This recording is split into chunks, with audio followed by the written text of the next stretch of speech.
my channel, D-Book Nerd. My name is Denise. And today what I'm going to be doing is kind of like my last video that you saw for Legendborn. I'm going to be talking about a book that I recently read that I really liked and just wanted to kind of talk to you about it, and hopefully we can even have some dialogue in the comments if you have read the book. So just letting you know now, there's going to be spoilers because I'm going to be talking about the book. And from time to time, I'm going to be doing this. So if there's a book that really stands out to me, whether it's something that I really love or maybe not love so much, but I just feel like it's important to talk about, I will be kind of really reviewing or kind of just sharing my thoughts about a certain book and just kind of telling you about it and hoping that we can have some dialogue about it. So this particular book is called Somebody That I Used to Know, and this book is by the author Dana L. Davis. And it is a YA book, and it is an African American main character book, and it is awesome. So I can't say it enough. This is a 5-star book for me. I loved it. I love it. And it is my favorite book that I've read so far this year. And so I read Legendborn, and you all know my story. That took 4 months to read. Then after that, I started reading this. So I started this in September, finished it towards the end of September, and again, just love the book. So what is this book about? And for those of you who have read it, you already know. But so it's about a young lady, a high school student named Dylan. Her name is Dylan Woods, and she is she's just like a very talented violinist. And I mean, her whole goal is to get into Juilliard, and that's her focus. She's hard working at it. She's always practicing. She puts everything into it, and she's really not having a lot of extracurricular fun because she puts so much into it, and she really puts a lot on herself.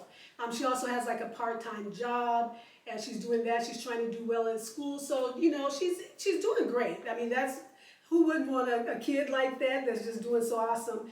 But she applied for Juilliard, and that is the only school that she applied for, you know, when she graduates. So she put all of her eggs in one basket because for her it was that or bust, and she really was drawn to it, and she really wanted to go there. Okay, so we have that part. There is another part to this book that makes it so great. So again, this is a book by an African American author. It's an African American main character, but the book also deals with that Dylan is adopted. So she's adopted into a white family. You know, so she has two brothers, a brother and a sister. They're white, you know, and then she has her parents, of course, they're white. They love her to death. She loves them. But Dylan has started adapting things to make her fit into her world. At her high school, she's like one of very few people of color, and she, you know, wears like weave and wears straight weave, which I'm the type, you do you. You know, you can wear your hair natural, you can wear a weave, you can do whatever, but it all depends on kind of your reasoning. Is if there's not some self-love, you know, some self-loathing going on or something like that, then that's something to look into. But she's wearing the weave, and this is notable in the book, and she also wears different color contacts in her eyes. So that's something we want to table that. So she kind of does that. She tries to, you know, she's trying to fit into this world at school, even though she's well liked at school, but she still feels the need to kind of prove herself. Okay, so the book, the title is Somebody That I Used to Know. So the premise of the book is that Dylan had a best friend, and his name, they call him Legendary. He's now a famous, like world-renowned R&B singer or rapper or something like that. But his name was Langston, and they grew up together when they were little. And they were best friends. But when Langston, now known as Legendary, when he became famous, he ghosted her. So, and they were, you know, friends. They didn't have any type of romantic relationship, but he ghosted her, and she was really upset about that. So all her friends, you know, they all love him. I don't even know, I don't believe they knew that she even had, you know, was friends with him. She didn't talk about him much because she moved to a new town, and it, you know, so they, you know, didn't know all of this. But she, she didn't care about his music or acted like she didn't when they brought him up. They were like, I mean, she was like, whatever, he's not all that or whatever. So, but he's this really big deal, So I'm trying to think who I could compare him to, for, in real life. But he's just, just really popular. So I don't know a lot of the younger, artists now. But whoever that is, that's who he is in this book. So here we are getting to more of the story. What happens is one day, her parents are all excited and they bought all these groceries and cleaned the house and cleaned the basement really good. And they're like, they're going to have a visitor. And she's like, who, and they tell her it's going to be legendary. And they're like, your childhood friend's coming, he's staying, it's going to be legendary, he's staying with us. And she's like, she's not excited at all. Her little brother and sister are losing their mind because they're excited. Parents are excited because they're about to have the star stay at their home because apparently he needs some time off from being on the road and taking a break. And so his mom, who was friends, or is friends with her mom, because I believe they went to school together, asked that they stay. So, or asked could he stay. So that's why, he's going to stay. And so he ends up staying. At first she doesn't barely even talk to him. She kind of avoids him. And he has all this special diet. He's vegan and organic and all of that. And so her parents are going out of the way, getting all the foods that he likes. And so on and so on. So eventually she's always practicing her violin. He's now in her space where she used to practice. So she's trying to go into the pantry to practice, and he came in to get something out of the pantry, and they end up talking. And then she kind of ends up, she's kind of angry at him, kind of gives him the cold shoulder, but, kind of lets him know, why are you talking to me now when you kind of, just didn't talk to me all these years or whatever. And he kind of plays it off, and it goes on, the story goes on like that. So, eventually they do, I forgot what exactly happens, but they end up, when they were little, when they were children, they had made this list of things that they had to accomplish. I won't call it a bucket list, but it was called something that they had to do. They had to finish it, and it doesn't say it on the back, but I don't remember the exact words. But so anyway, and so he brings out that list, and he wants to finish the list of things that they're supposed to do. And so at first she's really reluctant to do it, but then she goes ahead and decides to do it. Her friends are like, are you, crazy? At first she doesn't tell them that he's there because nobody's supposed to know. But then eventually she invites them over. She invited him to their house, and they played Dungeons and Dragons or something like that. And they were just tripping that this famous guy is there, but they kept their mouths shut. And so they had a great time with him. He's real down to earth and everything. But anyway, so they're like, are you crazy? Do these things with him or whatever. So they start checking off these items they're supposed to do on the list. And like one of them is like make a wish under a star. I think one of them had to do with doing something adventurous or something like that. Like one was really cute. Like they were supposed to, attend a concert together or a performance, or I forgot what it was. So he was like camouflage, and they ended up going to the mall, and he ended up playing the piano like at the mall, like how some stores like Nordstrom I know has it where they have the piano player. But when the piano player left, he took over the piano and played, and people were listening, and he was just amazing, but nobody knew that it was him. And so that covered one of them. And so they just started getting closer, and they really started rekindling their friendship. But other things were starting to kindle as well, if you will. So she was kind of trying to hide her feelings. Like he kept calling her pretty. He would kind of throw shade, and some of it kind of irritated me, but I have to remember it's a young adult book. These people are acting like teenagers. And so teenagers do what teenagers do, just like, I was a teenager and did what I did. So, miscommunication was rampant in this book, and so sometimes I got irritated with that. he kept complimenting her. She would kind of like not believe what she was hearing or brush it off, things like that. Um, and he would ask her why, Dylan, you used to wear your hair like this. Why are you now wearing, the weave? He said, you look good, in the, though, but, you got this, um, these contacts in your eyes and all of that. And so she would get all, upset, which, that's fair or whatever. And like, what are you trying to say? And one time he heard her talking to this group of popular girls, and she totally changed her voice. Excuse me, she went along with things that she didn't really go along with. He could tell she was faking. So he would call her on that, and she would get upset and all of that.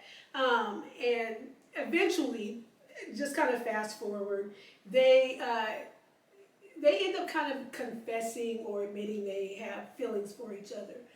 So they kind of let things, go like that. They're doing their bucket list or what have you, and really enjoying each other's company. But in the back of Dylan's mind, she still wasn't enough for him. And she thought that he's always been with a lot of girls. In fact, he has this friend that's in the industry with him or in some type of entertainment. And she's supposed to be really pretty. And Dylan compares herself a lot to her. And so she thinks there's something going on between them, and there's not in all of this. So what ends up happening, he's supposed to stay for a little while, and then he's going to go on the road for his big tour. And then it's realized that the real reason why he is actually staying at their house, because he was spending money flamboyantly. He's a teenager and he has all this money. His mom ended up kind of taking over his money, and he had to kind of prove himself before he could get the reins back on it, before he could go on tour and all of that. So Dylan thought, he's only really staying here. He doesn't really want to be here. He doesn't want to be here with me or what have you. He ends up going on tour early, or going to have to do something early. So he ends up leaving, and this is when they've kind of established that, we're together or what have you. It's very romantic. It's so sweet. It's so pure. I love their relationship. It's just really good. It's just like it's just really cute, and he's very romantic. A little corny, because he has to be who he is in the book, but he's very romantic. But he does end up leaving, and he ends up leaving, and she didn't even get to say goodbye. She didn't even really know he was going to go, and some kind of miscommunication had happened prior to that. So what happens is, when he's gone, and she's doing her thing, she ends up seeing some video or footage or something like that of him with this girl, the same girl that she thinks that he really wants to be with, even though he's explained to her that they're just friends and all of that. Also, she is going to go on her I don't know what you want to call it, her audition for Juilliard. And so she feels like, all of a sudden she's not hearing from him anymore again.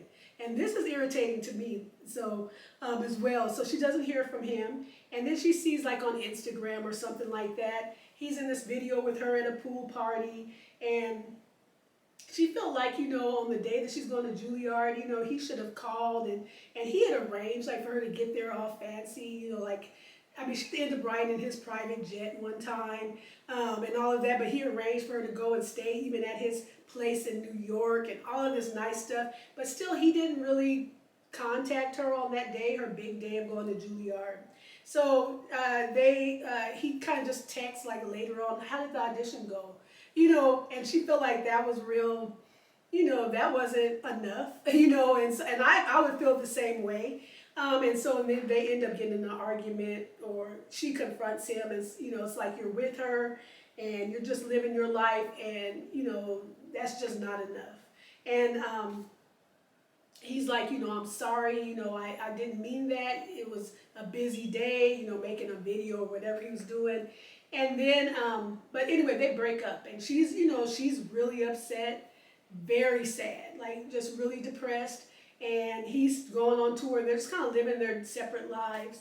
Um, what I failed to say, and which is a really big part and one of the most romantic parts of it, is that prior, what he did do is he had got her this certain type of violin to use for her audition, and it was I think she used it for her audition. Now I'm getting confused. But anyway, he got her this like really, and he had it sent and all of this. I mean, and the presentation of it was so beautiful. Excuse me, like I literally like I started crying when I was reading the book. I also was sick when I read the book or that part, and had COVID. So I think I was ultra emotional, but I literally cried because of the way that he surprised her with that, and he kept doing all these type of romantic gestures um, for her like that. What ends up happening is they do end up staying apart for a while, but then.